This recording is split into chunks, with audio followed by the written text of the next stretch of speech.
Assalamualaikum warahmatullahi wabarakatuh. Kembali bertemu di channel Dudi Tekno. Kali ini kita akan membahas tentang Embed System. Masih dari materi informatika kelas 11 SMA atau MA. Oke, pada kesempatan ini kita akan membahas tentang pengertian Embed System, kemudian sejarah perkembangan, ciri-ciri, kelebihan dan kekurangan. Langsung ya. Oke, pengertian Embed System. Sebelum kita masuk pada pengertian, dalam beberapa literasi ada juga Embed System yang menyebutnya sebagai sebuah piranti sederhana.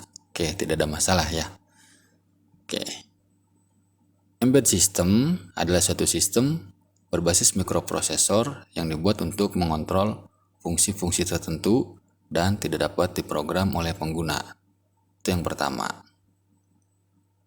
Kemudian, Embed System atau piranti sederhana adalah sistem komputer khusus yang dirancang untuk menjalankan tugas-tugas tertentu. Oke, kemudian selain tugas-tugas khusus dan tugas-tugas tertentu, biasanya Embed System tertanam dalam satu kesatuan sistem. Kata embed menunjukkan bagian yang tidak dapat berdiri sendiri, berbeda dengan sistem digital yang didesain untuk tujuan umum. Misalnya komputer secara umum gitu ya. Itu berbeda dengan Embed System. Nanti akan kita bahas setelah kita selesaikan slide di sini. Kemudian Embed System biasanya diimplementasikan dengan menggunakan microcontroller. Kemudian Embed System juga dapat memberikan respon yang sifatnya real time dan banyak digunakan pada peralatan digital. Oke. Terakhir, Embed System mempunyai 3 komponen penting, yaitu memiliki perangkat hardware, memiliki firmware dan software, dan memiliki sistem operasi. Oke. Sebelum kita bahas lebih jauh tentang Embed System, kita juga akan membahas tentang perkembangan dulu ya. Piranti sederhana atau Embed System modern yang pertama kali dikenal adalah aplikasi Apollo Guidance Computer. Bukan aplikasi sih, lebih ke device ya. Namanya adalah Apollo Guidance Computer.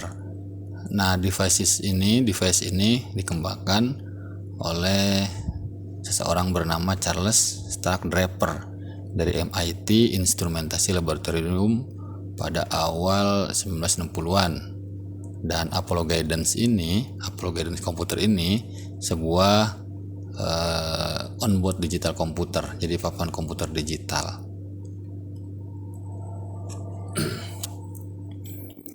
Oke, generasi pertama dari Embed System itu dibuat menggunakan sebuah mikroprosesor 8 bit atau microcontroller 4 bit. Contoh dari mikroprosesornya ini adalah Intel 8085 atau Zilog Z80. Nah, generasi awal dari Embed System ini menggunakan firmware dengan apa yang dibuat menggunakan bahasa assembly. Kemudian masuklah generasi kedua di mana Embed System itu mulai menggunakan mikroprosesor 16 bit atau microcontroller 8 bit. Mikrokontrol dan mikroprosesor generasi kedua ini memiliki set instruksi yang lebih kompleks dan lebih canggih.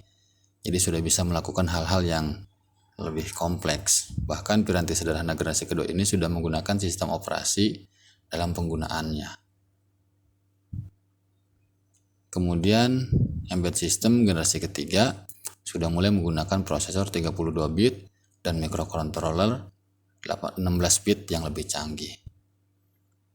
Kemudian perkembangan terakhir di generasi keempat embedded system dimulailah penggunaan teknologi sistem on chip ya, atau SoC, kemudian reconfigurable processor dan prosesor berinti banyak atau multicore seperti yang sering kita dengar pada saat ini.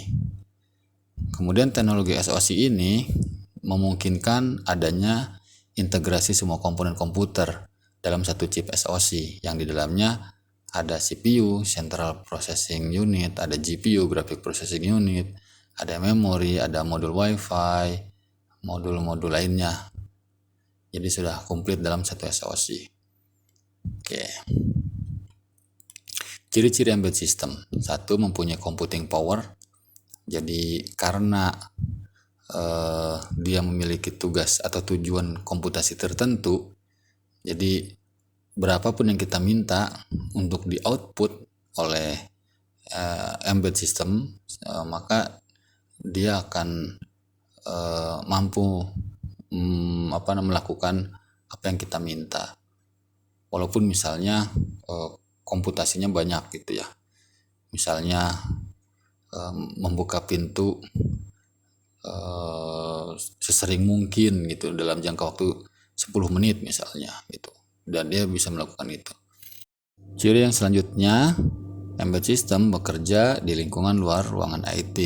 Sebagaimana kita tahu bahwa lingkungan IT itu biasanya bekerja di dalam ruangan ya. Jadi server IT misalnya atau orang-orang IT itu biasanya bekerja di dalam ruangan, ada AC dan sebagainya. Sedangkan embedded system itu bekerja di luar ruangan. Itu nanti akan kita jelaskan. Kemudian tugas operasional yang spesifik. Jadi hanya dapat melakukan tugas atau fungsi tertentu.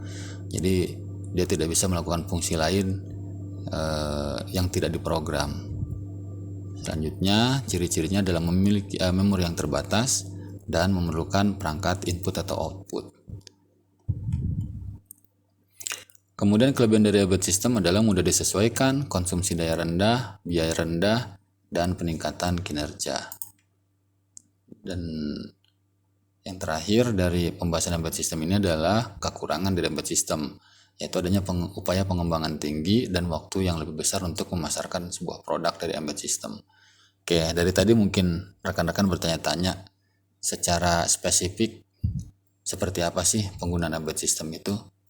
Oke, contoh ya. Salah satu contoh dari penggunaan aplikasi embedded system ini, penggunaan piranti sederhana dari embedded system ini adalah misal palang pintu jalan tol ya. Jadi sistem kerjanya adalah ketika ada kendaraan atau ada seseorang yang menempelkan e-money di tempat yang telah disediakan, maka pintu jalan tol akan terbuka. Kemudian ada sensor, ketika mobil sudah melalui sensor itu maka pintu tertutup. Dan embedded system akan selalu melakukan hal yang seperti itu.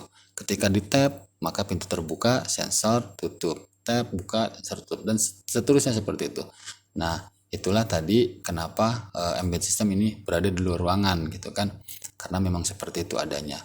Kemudian dia mampu melakukan komputasi power, itu power computation. Jadi memang seperti itu. Contoh lagi misalnya yang lebih sederhana adalah kalau kita memiliki handphone, di dalam handphone itu misalnya ada alarm ya. Jadi ketika kita setel alarm itu pada posisi jam 4 misalnya di setiap hari, maka setiap hari dia akan menyala terus. Jam 4, setiap jam 4 maka alarm akan berbunyi. Setiap jam 4 hari berikutnya alarm akan kembali berbunyi. Setiap jam 4 alarm hari berikutnya akan berbunyi. Itu adalah salah satu contoh dari piranti sederhana dari embedded system. Jadi embedded system itu adalah sebuah sistem yang ditanam dalam sebuah perangkat yang digunakan untuk melakukan suatu pekerjaan atau fungsi tertentu. Dimana tadi setelah kita sudah kita jabarkan juga tentang ciri-cirinya bahwa biasanya embedded system itu memerlukan perangkat lain sebagai perangkat pendukung gitu. Kemudian misalnya contoh kita membuat bel sekolah misalnya. bel sekolah, kita sesuaikan bahwa setiap jam sekian bunyinya 3 kali, jam sekian bunyinya 4 kali. Itu menandakan bahwa masuk, pergantian jam pelajaran, pulang, istirahat dan sebagainya. Kita setting di dalam sebuah perangkat embedded sistemnya, maka perangkat itu akan terus bekerja sebagaimana yang kita minta, terus menerus. Oke, itu saja pengenalan kita tentang embedded system. Nanti kedepannya kita akan membahas tentang komponen-komponen dari embedded system itu. Insyaallah, mudah-mudahan. Jangan lupa like and subscribe. Terima kasih. Assalamualaikum warahmatullahi wabarakatuh.